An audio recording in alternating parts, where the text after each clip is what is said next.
નમસ્કાર ખેડૂત મિત્રો, હું છું રૂપેશ પટેલ। આજના વિડીયોમાં એરંડાની વેચવાલી કરતાં હવે થોડો સમય થોભી જાઓ, કારણ કે ફરી એરંડાના ભાવ 1400થી લઈને 1500 થશે તે 100%। હાલ એરંડાનું બજાર કેવું છે તેની સંપૂર્ણ માહિતી મેળવીશું, તો વિડીયોમાં અંત સુધી બન્યા રહેજો। તેના પહેલાં જો તમે અમારી ચેનલ ઉપર નવા આવ્યા હોય તો ખાસ નીચેનું લાલ કલરનું સબસ્ક્રાઇબનું બટન દબાવી આ ખેડૂતો માટેની ચેનલમાં જોડાઈ જજો, જેથી તમને એરંડાને લગતા તમામ સમાચારો, એરંડાની માહિતી અને એરંડાના તાજા બજાર ભાવ સૌથી પહેલાં જાણવા મળે।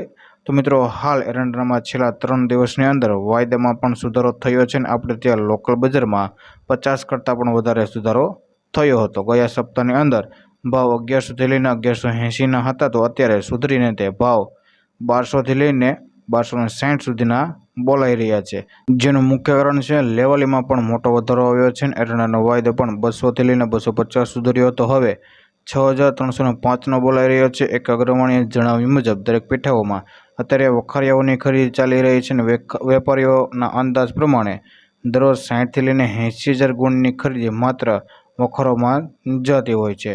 એરંડાની આવકો ધીરે ધીરે ઘટીને તેજી યથાવત રહેવાની ધારણા છે। તો હવે એ વાત કરી લે કે એરંડાના ખેડૂતોએ થોડો સમય રાહ જોવે તો ભાવ 1400થી લઈને 1500 મળવાની શક્યતાઓ છે। તો મિત્રો, એપ્રિલના અંત સુધીમાં ભાવ 1300ની ઉપર જવાની શક્યતાઓ છે, જો કે 260 સુધીના ભાવ તો અત્યારે થઈ ગયા છે। સાથે જ મે મહિનામાં ભાવમાં જોરદાર તેજી દેખાઈ રહી છે, કારણ કે જરૂરિયાતમંદ ખેડૂતોએ એરંડા વેચી દીધા છે અને જે ખેડૂતોએ આર્થિક સ્થિતિ સારી છે તેમણે એરંડાનો સ્ટોક કરીને રાખ્યો છે। હાલ ગુજરાતની અંદર 1.60થી લઈને 1.65 લાખ ગુણના વેપારો થઈ રહ્યા છે, જેની સામે પેઠાઓમાં 1.30 લાખ ગુણના વેપારો થયા હતા અને રાજસ્થાનમાંથી 15,000 ગુણીઓની આવકો છે, તો કચ્છમાં 8થી લઈને 10,000 ગુણીની આવકો થઈ હતી। તે ઉપરાંત ગામડે બેઠા 8થી લઈને 9,000 ગુણીના વેપારો થતા હોય છે, એટલે વાયદા અનુસાર મે મહિનામાં ભાવ 1400થી લઈને 1500ની વચ્ચે બોલાવવાની શક્યતાઓ છે। તો બસ આજના એરંડાના સમાચારમાં આટલું। ધન્યવાદ। ફરી મળીશું એક એરંડાના નવા સર્વે સાથે।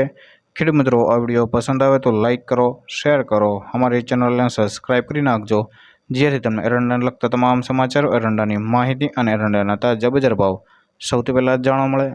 જય જવાન, જય કિસાન।